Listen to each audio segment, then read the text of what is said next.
사도 바울의 물질관 디모데전서 6장 17절에서 21절 말씀으로 오늘도 우리와 함께 하시는 그 하나님을 경험하기를 간절히 원합니다.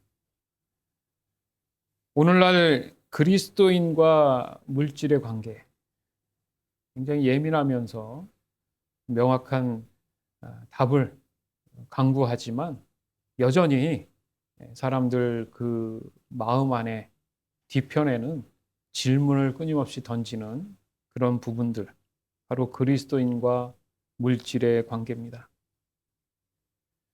알 듯 모를 듯, 알 것 같지만 받아들이기 애매한 이런 부분들이죠. 그럼에도 불구하고 성경을 우리가 연구하고 볼 수 있다면 말씀은 명확합니다. 애매하지 않아요. 이것을 과연 우리가 어떻게 신앙 안에서 굳건한 믿음으로 순종해 나갈 것인가? 사실은 그게 가장 큰 문제예요. 왜냐하면 이 현대사회란 의미는 뭐냐 하면 물질 만능주의죠. 돈이 있어야 살아가는 사회. 물질이 있어야 살 수 있는 사회, 소리를 낼 수 있는, 무엇이든 할 수 있는 그런 구조 속에 우리가 갇혀 있습니다. 그렇기 때문에 이 물질은 곧 생존과도 같습니다. 그 이상이죠.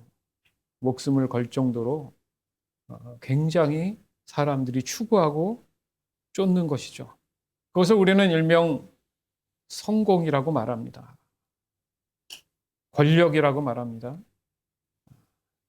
때로는 그것을 합리적 포장으로 안정이라고 말합니다. 심지어 그것은 사람들이 살아가는 정체성이라고도 말합니다. 우린 이런 틈바구니 속에서 살아요. 그러나 이 세상을, 이 사회를 벗어나서 또 살 수는 없어요. 이 와중에 우리 같은 그리스도인들은 어떻게 이것을 정리해 나갈까? 이런 시대 속에서 그리스도인들은 이 물질을 어떻게 봐야 될까?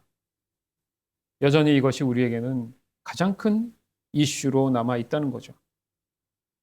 따라서 오늘 사도 바울의 이 고백처럼 제자인 디모데에게 보낸 이 편지들의 내용을 보면서 명확하게 그 단어, 부자들에게 전하라는 이 말,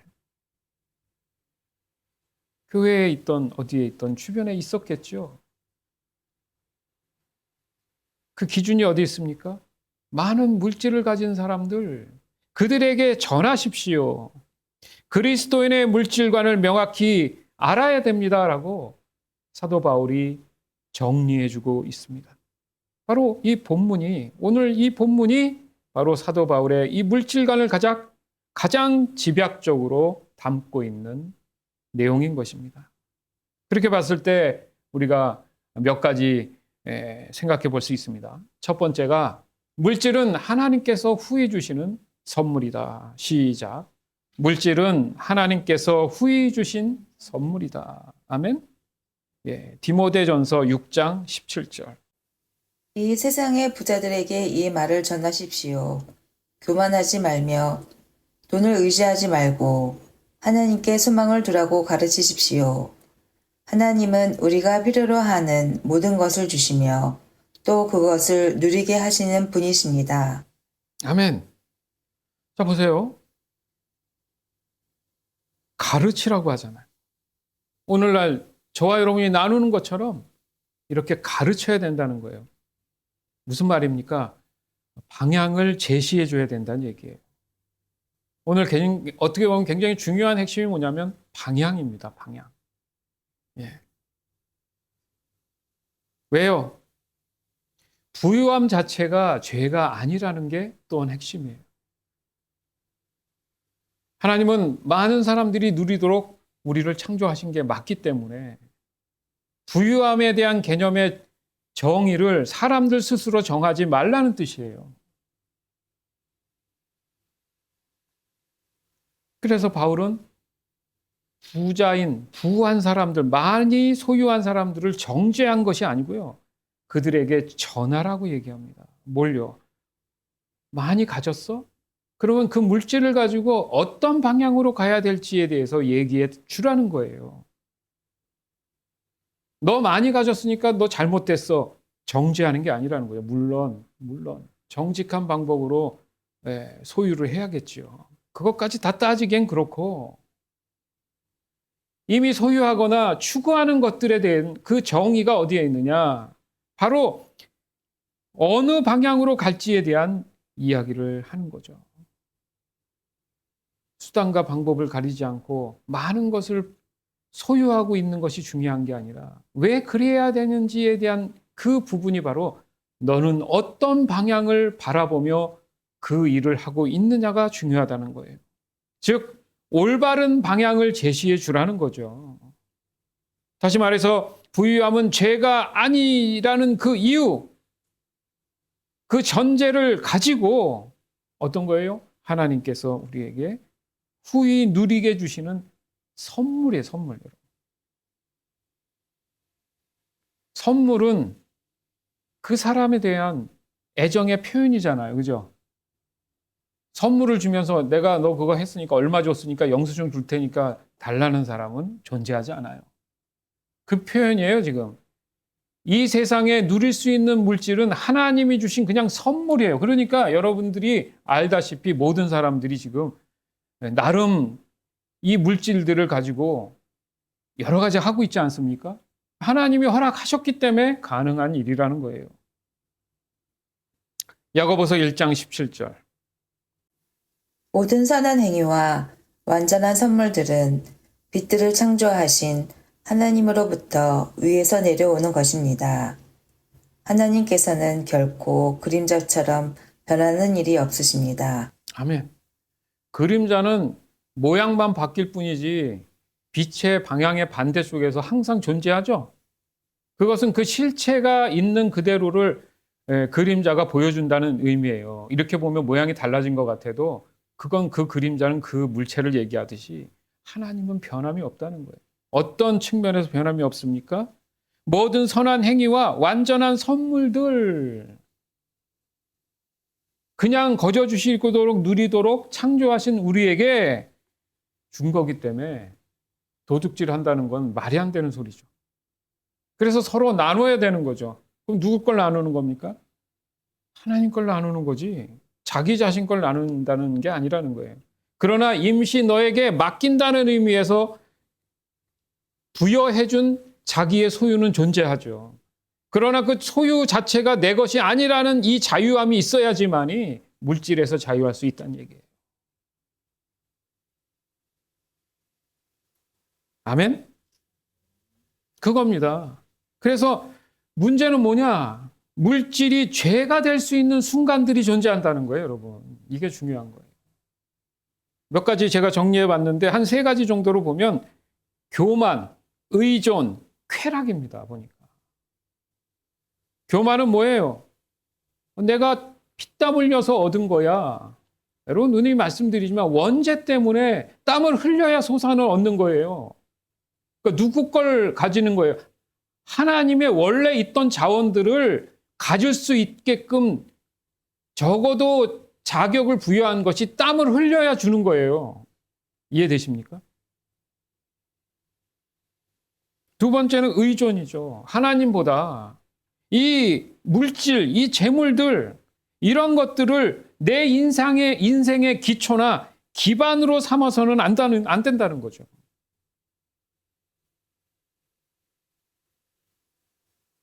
말이 안 돼요, 사실은. 아니, 모든 것은 하나님 것이다. 그런데 하나님의 것을 의존한다? 여러분, 조금만 생각해 보세요. 이상한 말이죠. 의존할 수 없어요. 왜? 권리가 없다는 거예요. 내 것이 아닌데. 여러분이 가지고 있는 여러분 명의로 된 차들이 있죠? 그 외에 다른 사람 차를 내가 의존할 수 있습니까? 생각조차 안 하죠. 왜? 내 것이 아니니까. 쾌락. 누리라고 했더니 자기 마음, 자기 때때로 막 사용하고 쓰는 그 자체를 얘기하는 거예요.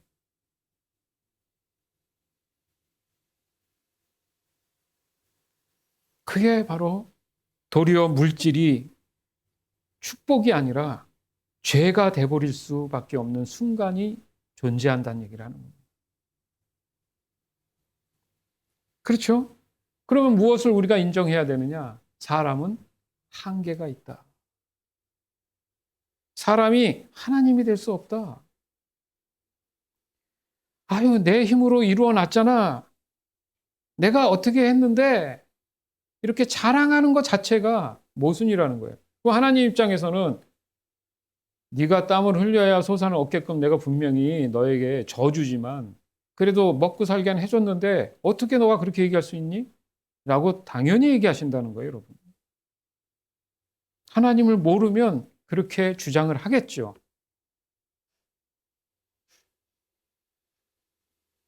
그런 경우가 한두 번입니까?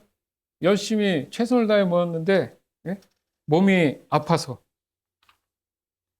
결국 그거 다 포기해야 되는. 나중에 믿음이 생기면 무슨 말을 해요? 아, 그동안 내가 주인이 아니었구나. 주신 만큼 내가 잘 지키고 잘 관리하라는 뜻이었구나. 그걸 깨닫게 됩니다. 그 누구도. 자, 그러면 그것에 따라서 우리는 늘 기도하면서 그 마음에 늘 정리하면서 매일이라도 내 자신한테 질문해야 되는 것들이 있어요.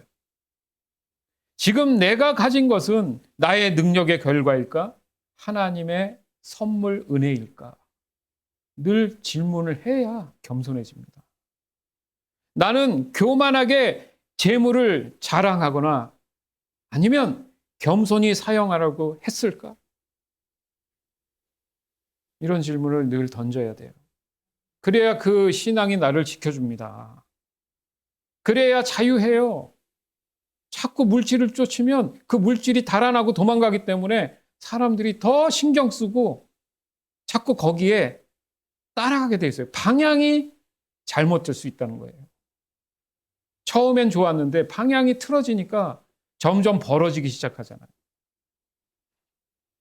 두 번째는 이 물질의 위험성입니다. 바로 물질은 불확실성을 얘기해요. 왜요? 이건 그냥 도구일 뿐이지 나의 앞서가는 가이더가 아니라는 거예요. 나를 이끌어주는 존재가 아니라 사람이 그것을 가지고 활용하고 이용하는 거죠. 그래서 불확실한 거예요. 물질을 앞에 두고 야, 나를 이끌어봐. 불가능한 거죠. 즉 확실한 하나님께 소망을 두라는 그 얘기가 사람의 이 육신의 죽음이 끝이 아니라는 이 의미와 맞물려 있다는 얘기예요. 다 놓고 갈 거잖아요, 어차피. 내 것이 아니니까 놓고 갑니다. 잘 썼습니다 하고 놓고 가잖아요, 여러분들. 어디 가면 차 렌트도 하고 모두 렌트하죠, 여러분. 집도 마찬가지고. 나중에 깨끗이 정리해서 원래 원상복귀 거의 비슷하게 해놓고 나가야 되죠. 잘 썼습니다. 우리 인생이 그래요. 육신의 죽음을 맞이하면 다 놓고 갑니다.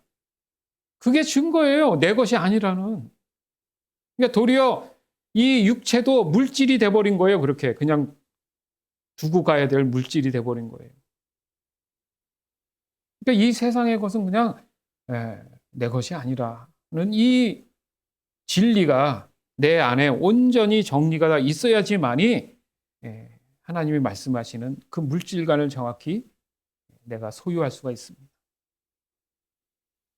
따라서 이 물질은 영원하지 않다. 시작. 물질은 영원하지 않다. 이게 진리입니다. 마태복음 6장 19절에서 20절, 잠언 23장 5절. 너희를 위하여 세상의 재물을 쌓아두지 마라. 땅에서는 좀이 먹거나 녹슬어 못 쓰게 되고 도둑이 와서 훔쳐갈 것이다. 그러므로 너희의 재물을 하늘에 쌓아두어라. 하늘에서는 좀이 먹거나 녹슬지 않으며 도둑이 들어와 훔쳐가지도 못할 것이다. 아무리 재물에 눈독을 들여도 재물은 날개가 달린 독수리처럼 창공으로 훨훨 날아가 버릴 것이다.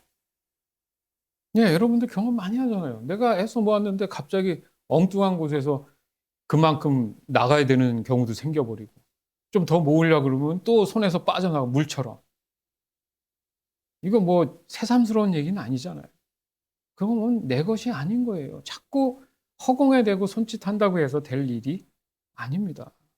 그러면 과연 내 정신 건강, 육체의 건강을 위해서 어떻게 해야 될까? 이런 생각도 좀 해볼 필요가 있지 않겠습니까?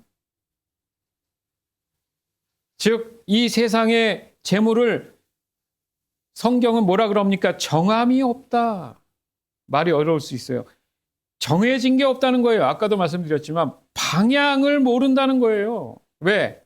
그 물질이 방향을 제시해 주는 게 아니라는 거라니까, 여러분. 사람들이 거기에 그냥 동기부여를 해주는 거야. 물질한테, 죽어있는 물질한테. 그게 우상이라 그러죠. 그죠? 존재하지 않는 것을 믿는 그게 우상인데, 그 우상은 내 마음에 비춰져서 나타난 것들이잖아요. 그렇잖아요. 답이 없다는 얘기예요. 단 그 물질은 내가 어떻게 활용하느냐에 따라서 가치가 있고 의미가 부여되는 거지, 물질 자체가 방향을 제시해 주는 게 아니라는 거예요, 여러분.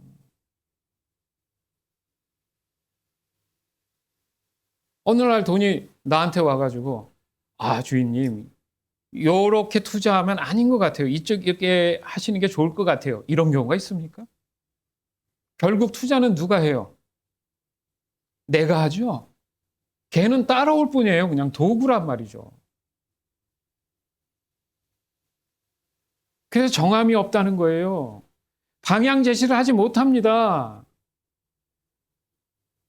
그렇게 똑똑한 사람들이 많고 그렇게 많은 학식을 가진, 심지어는 박사 학위가 그렇게 쏟아져 나와도 경제 위기 막아본 사람이 있습니까?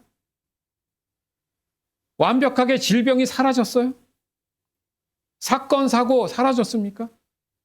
지금 전쟁이 난리가 아니잖아요, 여러분. 부정적인 얘기하는 게 아니잖아요. 있는 그대로 우크라이나 전쟁만 있어요?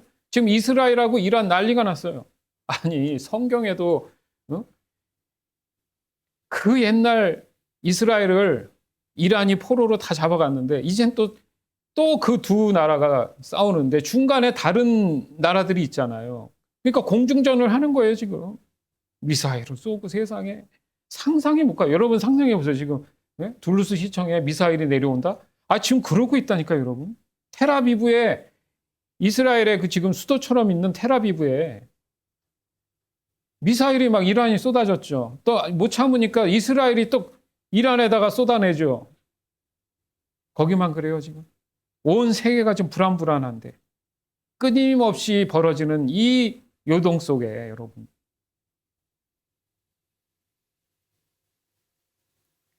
어제도 그런 일이 미국에 있었죠. 두 가지의 생각을 가진 부리들이, 한쪽에서는 큰 생일 잔치가 벌어지고 한쪽에서는 노킹 시위가 벌어지고. 웃기지 않습니까? 너무너무 재밌어요, 어떻게 보면. 무슨 말을 하고 싶어요? 이 세상엔 이 불완전한 방향을 제시 못하는 물질들이 사람들 앞에 서서 마치 생물처럼 그들에게 지시를 내리는 것처럼 얘기하지만 결국에 가서는 사람들이 그렇게 정함이 없는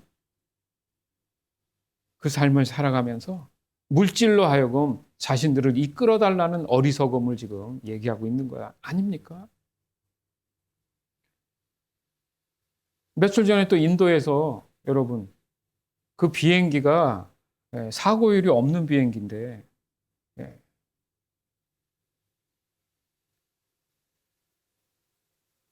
활주로에서 뜨자마자 30초 만에 바로 떨어졌어요. 영상에 보니. 근데 어디에 떨어진지 아세요? 대학교 기숙사에 떨어졌어요, 여러분. 그 친구들은 진짜 미래의 포부를 안고 기숙을 하면서 얼마나 열심히 공부하면서, 나는 뭐가 될 거야, 뭐가 될 거야, 열심히 학점 잘 벌어서 뭐 이런 생각했겠고, 비행기 탄 사람들은요, 비즈니스 때문에 뭐 때문에 생각이나 했겠습니까? 30초 만에 인생이. 근데 한 사람은 툭 튀어나와갖고 살았어요. 자기가 걸어서 병원을 갔대.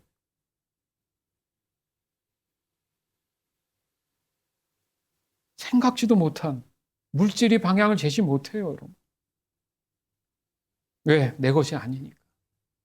오직 하나님만이 나의 방향을 제시해 주실 수 있어요.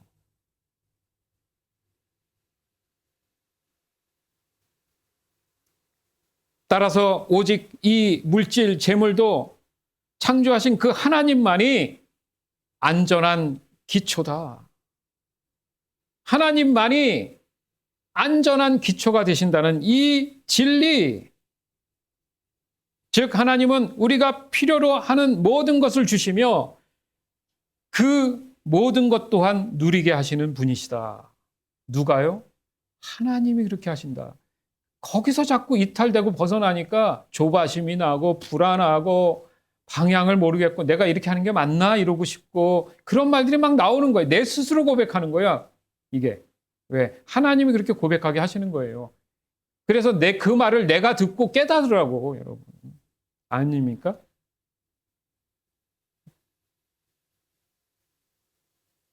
맞잖아요. 밥 먹을 때. 아, 이거 먹으면 안 되는데 하면서, 아, 이거 살찌는데 하면서 먹잖아요. 그러니까 내가 말하면서도 먹는다니까? 알아요, 스스로도. 즉, 이미 정해진 것들을 창조하신 그 하나님께서는 변함없이 진리를 얘기해 주시는 건데, 사람이 그 진리를 깨닫지 못하니까, 하나님보다는 눈에 보이는 쾌락을, 만족을 누리기 위해서 자꾸 물질 보고 방향을 제시해 달라고 하는 거예요. 근데 오늘 말씀 보니까 이 재물은 정함이 없는 거예요. 방향을 몰라. 왜? 그렇게 할 수가 없어요. 그건 죽어져 있는 거지. 사람들이 거기에, 그렇죠? 무엇을 할 수 있는 화폐 가치를 부어놓은 거지. 말라기 3장 6절. 나는 여호와이다. 나는 변하지 않는다. 그러므로 너희 야곱의 자손은 멸망하지 않는다. 아멘.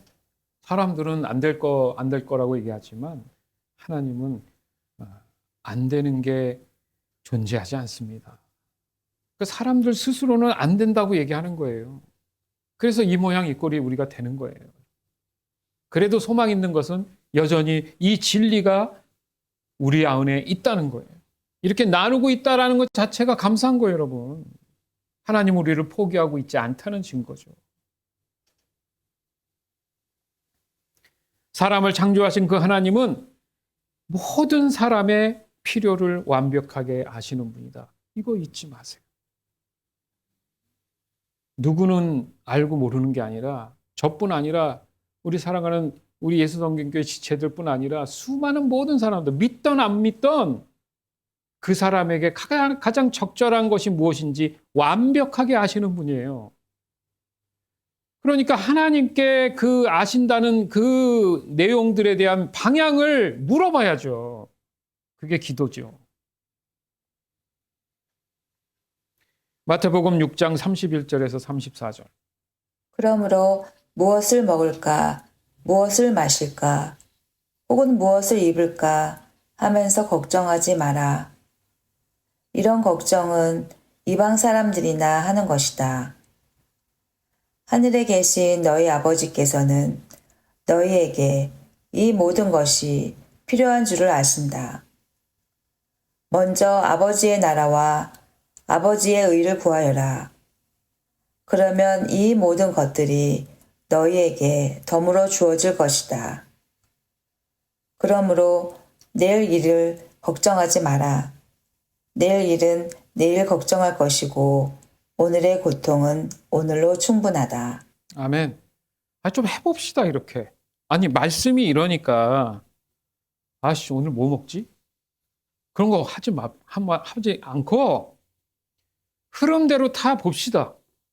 예? 있는 거에서 자연스럽게 한번 생활해 봅시다. 안 될까요? 왜 이런 진리를 들을 때는 마치 할 것처럼 하는데 왜 돌아서면 못합니까? 먼저 아버지의 나라와 아버지의 의를 구하는 게 방향을 물어보는 거예요. 방향, 여러분. 하나님의 목적이 있다는 거예요. 그러니까 그런 거나 신경 쓰지, 야, 나머지 신경 쓰지 마. 너에게 그런 거는 덤으로 줘. 너가 아무리 고민한다고 해서 물질이 알아서 오디? 이런 거죠. 그렇기 때문에 그러므로 내일 일을 걱정하지 말라는 거예요. 여러분은 내일 일 걱정하고 삽니까? 그럼 여러분 하나님을 신뢰하는 게 아니잖아요. 지금. 걱정 안 해봅시다. 어떤 일이 벌어지나. 예? 한 3번만 해보세요. 3번만.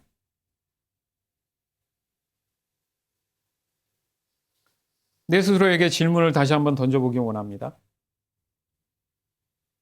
지금 나는 무엇에 내 인생의 소망을 두고 있는가? 여러분 스스로는 알아요. 남들은 몰라도 몰라. 그리고 누가 아십니까? 하나님이 아십니다. 너가 진짜 지금 소망을 어디에 두고 있는지 하나님은 정확히 아세요. 영어 성경에 보면 시편 말씀이라 이런 데 보면 그 하나님이 어떤 분이신지 사람에게 어떻게 대하고 계신지에 대한 그런 내용들을 보면 observer라는 표현을 써요. 맞죠? observer가 뭡니까? 투명해서 보이지 않는데 늘 지켜보고 있다라는 단어거든요. 눈에는 안 보이는데 이게 투명처럼 이렇게 있는 존재인데 다 보고 계신다는 거예요. 그래서 너의 생각과 마음을 다 아시는 하나님이죠. 그러니까 내가 지금 내 인생의 소망을 어디에 두고 있는지 확실히 알고 계시지만 말을 안 하실 분이에요. 조심하세요. 갑작스럽게 어떤 재정의 변화가 있어서 내 마음이 흔들린다? 그러나 흔들리지 않을 준비가 돼 있습니까? 물질이 뭐라고? 어떤 해결 방법이 있겠죠. 안 그래요? 내가 무슨 도둑질을 하고 뭐 살인하지 않는 이상은 우리가 살면서 여러분 자본주의 국가에서는 빚이 없이 살 수 없어요. 아, 돈 많은 사람들은 아니죠. 그 사람들은 더 많은 걸 대출해서 사는 거예요. 기업이 자기 돈 갖고 하는 경우 봤습니까? 예? 혹자는 미국이 세계에서 가장 큰 부채를 안고 있다. 틀린 말 아니에요, 여러분. 부채가 많을수록 내가 보유하고 있는 것도 많다는 얘기가 되는 거거든요. 어떻게 완벽하게 아무것도 없이 제로로 삽니까? 그렇게 구조가 돼 있지 않아요, 요즘 시대는.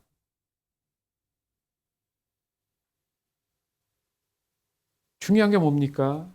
내가 하나님을 통해서 명확한 방향을 아는 게 중요한 거예요. 그리고 그것에 대해서 합법적이고 정직한 방법으로 땀을 흘려서 갚아 나가는 건 이상한 게 아니에요. 세 번째는 선한 일에 관심을 갖고 노력을 하라는 거예요. 부하고 이 말이. 그리고 나누기를 좋아하라. 시작. 나누기를 좋아하라. 여러분, 우리 교회 성도님들은 나누기를 참 좋아하세요. 보면 기쁨으로 참 잘해. 그건 너무 제가 감사한 일입니다. 디모데전서 6장 18절. 선한 일을 하도록 노력하며 베푸는 가운데 부유함을 누리도록 그들을 가르치십시오. 나눠주고 베풀 때에 맛볼 수 있는 참 기쁨을 말해 주십시오. 아멘. 하나님은 우리에게 이 물질들을 선물로 주셨죠. 하나님 자체가 있다고 말씀드리겠지만 나눠주는 걸 좋아하세요. 그러니까 선한 일을 하는 게 뭐예요? 했을 때 보니까 부유함을 누린다는 진리는 베푸는 가운데 한 거구나. 시작. 부유함의 진리는 베푸는 가운데 가능하구나. 이해되십니까? 내 거야 이렇게 가질수록 부유한 사람이 아니에요. 많이 가져도 그 사람은 부유한 사람이 아닌 거예요. 아, 그렇구나. 이 물질, 돈이 많다고 부유한 게 아니라 마음의 부자가 부자구나. 이걸 알아야 되는 거예요. 어떻게 하라고요? 그것을 그들에게 가르치십시오. 이게 오늘 사도 바울의 물질관의 핵심입니다. 왜요? 나눠주고 베풀 때에 맛보는 그게 진짜 기쁨이라는 거예요. 참 기쁨.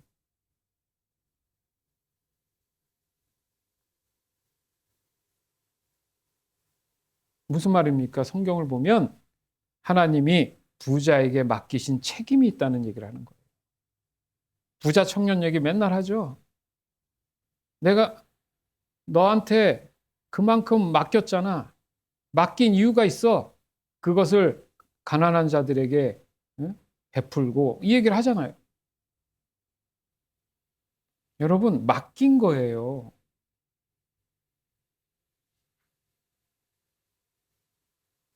성경은 부자로 하여금 단순히 오늘 디모데에게 그들로 하여금 너무 물질을 좋아하니까 금식하고 회개하라고 해. 이렇게 얘기하지 않는다는 거예요. 도리어 선한 일을 많이 해야 하고 나누고 베푸는 그런 책임을 감당하기 위해서 그들에게 많이 부유하게 해준 거야 라고 성경은 얘기합니다. 그건 자랑할 게 아니죠. 그러니까. 지금 물질관에 대해서 얘기합니다. 물질에 대해서 어떤 관념을 갖고 살아가야 될지를. 고린도후서 9장 6절에서 8절, 고린도후서 8장 1절에서 5절. 이런 사실을 명심하십시오. 적게 심은 사람은 적게 거두고 반대로 넉넉하게 심은 사람들은 넉넉하게 거둡니다. 각자 자기가 마음에 결정한 대로 내고 내키지 않는 마음이나 억지로는 내지 마십시오.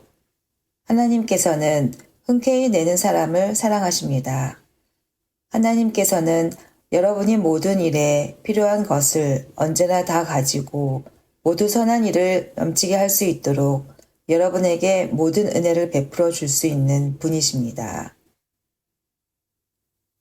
성도 여러분, 하나님께서 마케도니아에 있는 교회들에게 베푸신 은혜를 여러분에게 알려드리겠습니다. 마케도니아 지역 교회들은 심한 환란을 겪으면서도 기쁨이 넘쳤으며 극심한 가난 속에 시달리면서도 헌금을 많이 하였습니다.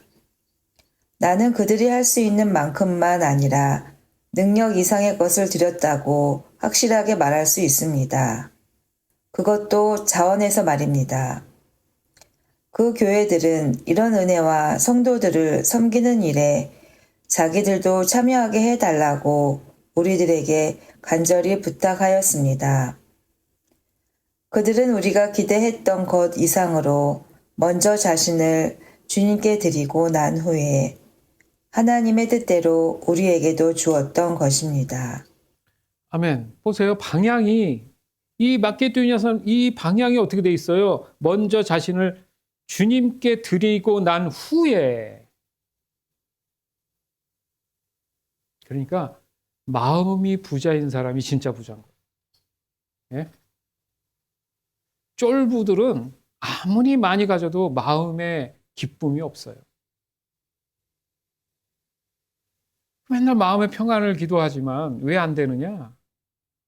만족을 못 하는 거예요, 지금. 기준을 너무 높게 잡아가지고 속된 말로 가래인가 찢어지는 거죠. 아프기만 하지. 각자 자기가 마음에 결정한 대로 내고 내키지 않는 마음이나 억지로 내지 말고 자, 그런데 하나님께서는 흔쾌히 내는 사람을 뭐 한다고요? 사랑하십니다. 하나님께 사랑받고 싶으세요?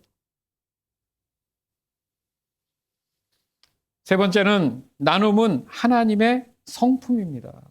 거기에서 우리가 튀어나온 거거든요. 예? 하나님의 뜻이죠.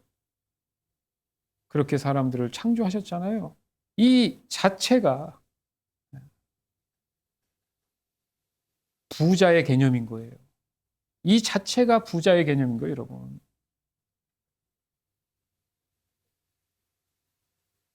우리는 부자에게서 나온 장자들입니다. 영적인. 맞죠? 왜요? 하나님은 우리에게 모든 걸 주셨어요. 자, 요한복음 3장 16절, 마가복음 10장 45절. 이와 같이 하나님께서는 세상을 사랑하여 독생자를 주셨다. 이는 누구든지 그의 아들을 믿는 사람은 멸망하지 않고 영생을 얻게 하려 하심이다. 인자도 섬김을 받으러 온 것이 아니라 섬기러 왔다. 인자는 자기 생명을 많은 사람의 대속물로 주려고 왔다. 아멘. 이게 물질하고 무슨 관계가 있나요? 여기 보세요. 독생자를 주셨다. 여러분, 물질을 얘기할 때 준다, 받는다 얘기하잖아요. 우리의 육체는 물질로 돼 있어요. 그러니까 하나님 입장에서 독생자, 가장 사랑하는 아들을, 그 물질을 우리에게 주셨어요. 거저 주셨어요. 그 개념이 뭡니까? 하나님은 섬기고 베푸시는 분이에요. 너무 우리가 영적으로 가난하고 저주받아서 죽을 수밖에 없기 때문에 그것에 상응하는 대가 지불을 해야 되잖아요. 여러분, 대가 지불은 물질로 하는 거잖아요. 예수님 자체가 그 대가 지불인 물질로 우리에게 오신 거잖아요. 나눠주신 거예요, 우리에게. 우리가 가난한 자, 고아, 아픈 사람한테 나눠주죠. 하나님이 예수님을 그렇게 나눠준 거예요, 여러분. 구원받으라고. 그 논리가 이는 누구든지 그의 아들을 믿는 사람에게 멸망하지 않고 가난해서 못 먹어서 죽지 않게 하셔서 새 생명을 얻게끔 해주셨다는 얘기잖아요, 여러분. 물질관이 그래야 되는 거예요. 지금. 돈 따로, 하나님 따로 이게 아니라 다 하나님한테 왔다니까요. 하나님의 것이면 다 하나님의 형상대로 지은 거고 하나님이에요. 그 중에 내가 존재하는 거기 때문에 감히 그 물질이 주인이 될 수 없는 건 맞는 얘기죠.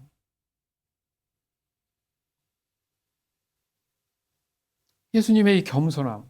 나는 하나님이지만 섬김을 받으러 온 게 아니라 섬기러 왔다. 할렐루야. 이게 바로 나누는 거잖아요. 이게 바로 선한 삶이라는 거예요, 여러분. 저와 여러분이 그런 삶을 살아야 될 줄 믿습니다. 좀 더 이해하고, 배려하고, 불쌍히 여기고, 나는 용서할 수 없지만, 이렇게 하신 그 예수님을 생각하면서 더 추스리고, 참고,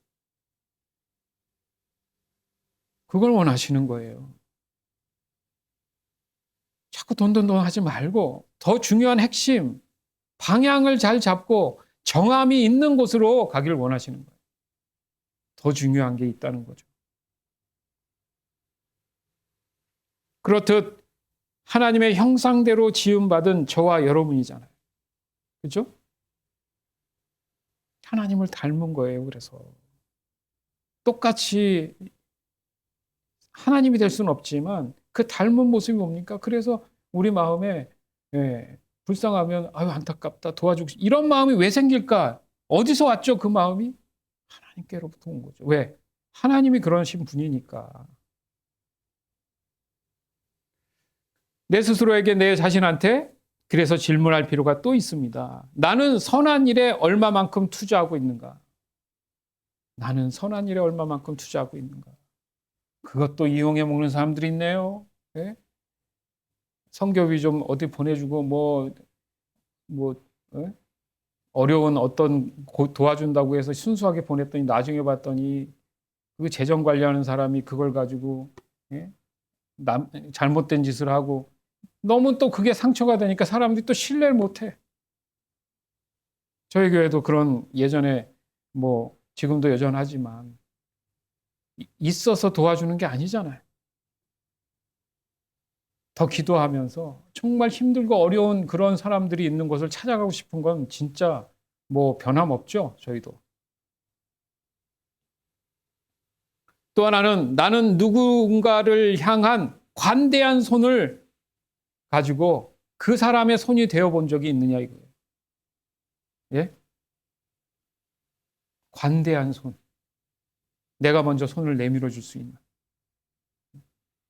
맨 잘못했다고만 하는 게 아니라 먼저 내밀어서 그래, 그럴 수 있지. 손 잡아줄 수 있는 그 관대한 손을 나는 소유하고 있는가.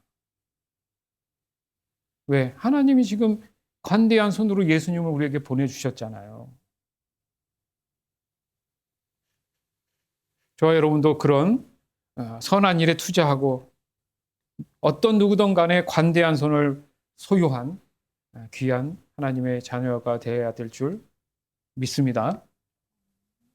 자, 네 번째는 장래의 참된 생명을 붙들라 이거예요. 육신의 삶이 다가 아니라는 이 생각들을 여러분 놓쳐서는 안 돼요. 맞죠? 디모데전서 6장 19절. 그렇게 할 때 그들은 하늘 창고에 보물을 쌓게 될 것입니다. 이것이 그들의 미래를 위한 튼튼한 터가 되고 참 생명을 얻게 해줄 것입니다. 참 생명을 얻게 해주실 겁니다. 진짜 생명을 얻어야죠, 여러분. 우리 육신은 늙어가지고. 네. 제가 어렸을 때 봤던 게 여러분 맥가이버라는 드라마가 있어요. 그 사람은 이 주변에 있는 물건들을 가지고 뭐든지 다 할 수 있는 사람. 나쁜 무리들이 어린 시절에 봤으니까 그 사람을 붙잡아요. 그런데 붙잡혀 있지만은 딱 이렇게 봐가지고 그런 거 가지고 이렇게 어떤 뭘 만들어 가지고 살아났고 막 이런 게 있었는데 얼마 전인가 우연치 않게 봤는데 그분이 나이가 많아갖고 완전히 백발 할아버지가 됐더라고 벌써. 한참 때하고 이 비교했는데 너무 달라. 그러면서 저도 거울을 봤죠. 아, 저도 늙었더라고요. 사람은 늙는구나 이렇게. 영원하지 않구나. 또 나이 들수록 나이 드신 분들 얘기가 뭐예요? 주변에 친구들이 하나씩 떠나 그 얘기하죠. 이상해 마음이. 예? 우리는 그런 존재예요 지금. 뭘 더 바둥바둥 추구해야겠습니까? 예? 후회할 일 없도록 우리가 살아야 될 것은 바로 하늘의 창고에 보물을 쌓아야 된다는 이 개념. 그러기 위해서 그러면 하늘의 창고에 쌓을 그 화폐가 있어야 되죠. 화폐가. 맞죠? 그 화폐에 대해서 지금 이제 얘기할 겁니다. 바로 땅이 아닌 이 하늘의 이 터에 쌓아서 우리가 하나님께 영광을 돌리고 또 하나님이 원하시는 그 방향을 따라 살아가는 것이 가장 마음의 평안과 자유함이 있는 거라면 그것이 도리어 우리에게 가장 중요한 핵심이 되는 이 구원의 필요성이 느껴진다는 거예요. 가치가. 그래서 구원받아야 된다는 얘기죠. 즉 영원한 생명을 위한 이 투자의 물질, 재물이 있어야 되는 거죠. 세상의 재물은 아니라는 거예요. 적어도. 따라서 참된 생명을 얻기 위한 이 재물이 되어야 된다는 것은 무엇인가? 그것을 가능하게 하신 분이 누구예요? 아까도 요한복음 3장 16절 했잖아요. 예수님을 믿으면 이 참된 생명이란 단순히 그냥 영생만이 아니라 내가 사는 지금 현재의 삶에서도 의미 있는 가치 있는 삶을 살아갈 수 있다라는 그런 뜻에서 우리가 예수님 중심의 삶을 살아야 된다. 그 개념이 바로 교회 개념이라는 거죠. 자, 여기서 내 스스로 나한테 질문을 좀 할 필요가 있죠. 나는 무엇을 위해 살고 무엇에 투자하고 있는가? 이 땅을 살아가는 내 입장에서 어떤 것을 투자해서 뭘 남기려고 하고 결국 죽을 때는 어떻게 하려고 하는가? 내가 쌓은 이 터의 땅에 과연 건물일까? 아니면 하늘나라의 집일까?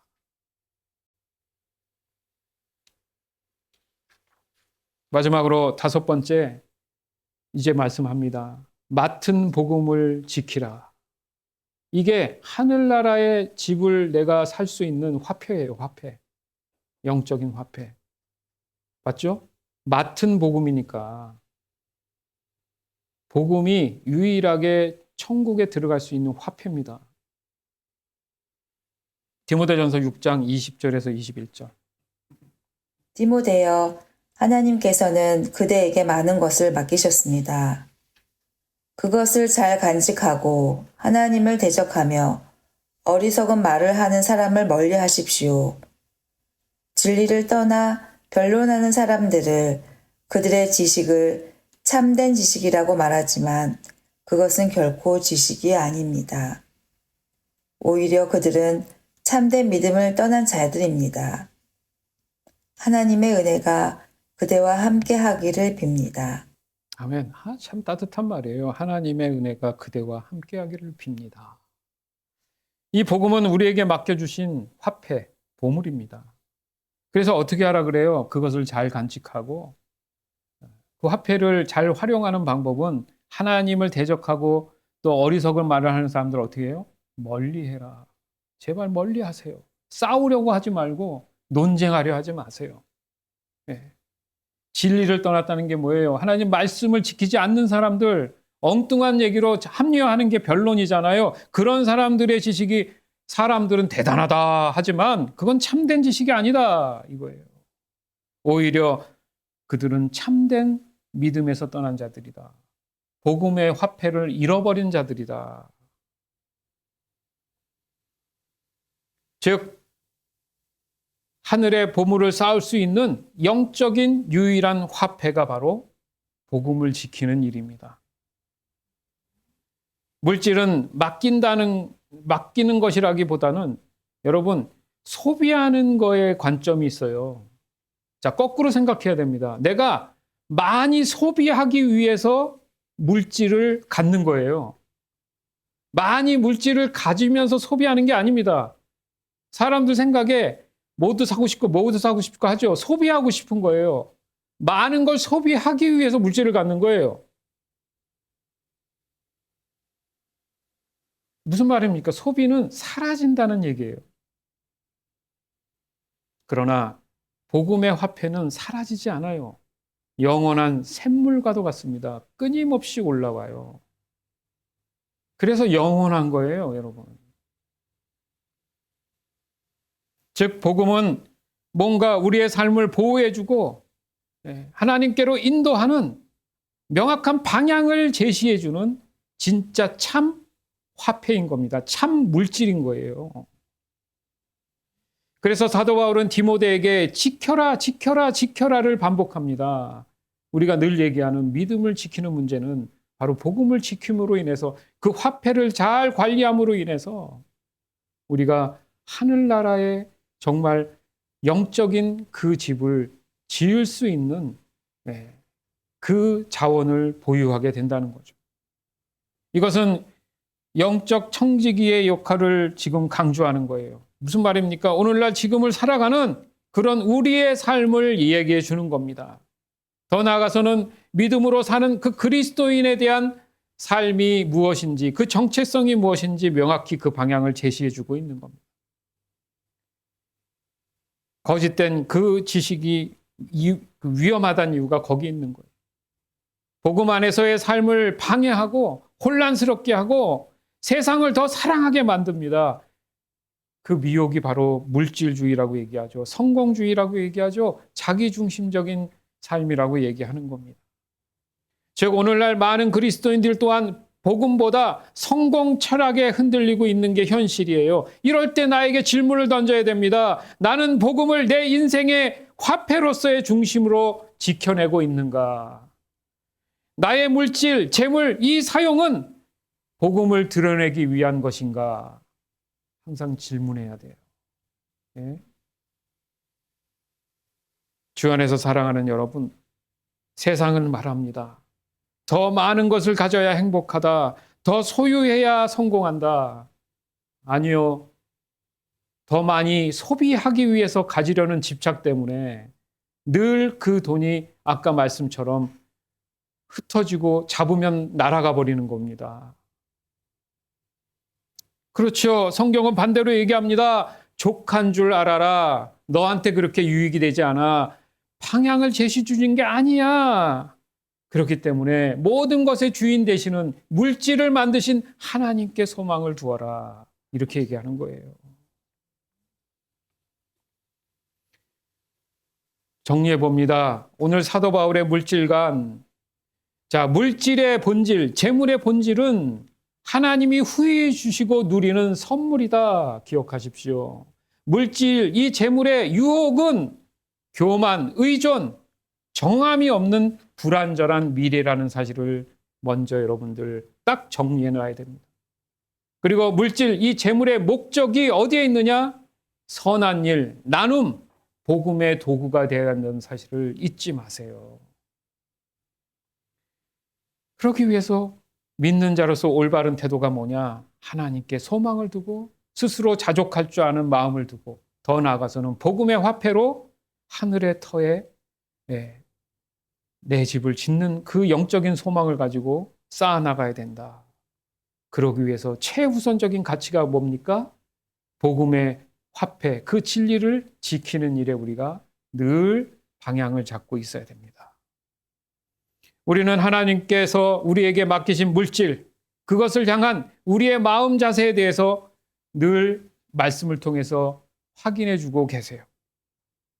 세상제에서 구원을 확신하고 소망하며 살아가야 한다는 것을 믿음으로 고백하며 그 믿음을 지켜내기를 원한다면 우리가 지금 고민하고 있는 이슈가 되는 이 물질에 대한 성경적 진리를 올바르고 순전하게 잘 깨닫고 알아서 온전한 방향을 가지고 실천해 나가야 한다는 겁니다. 방향입니다, 여러분.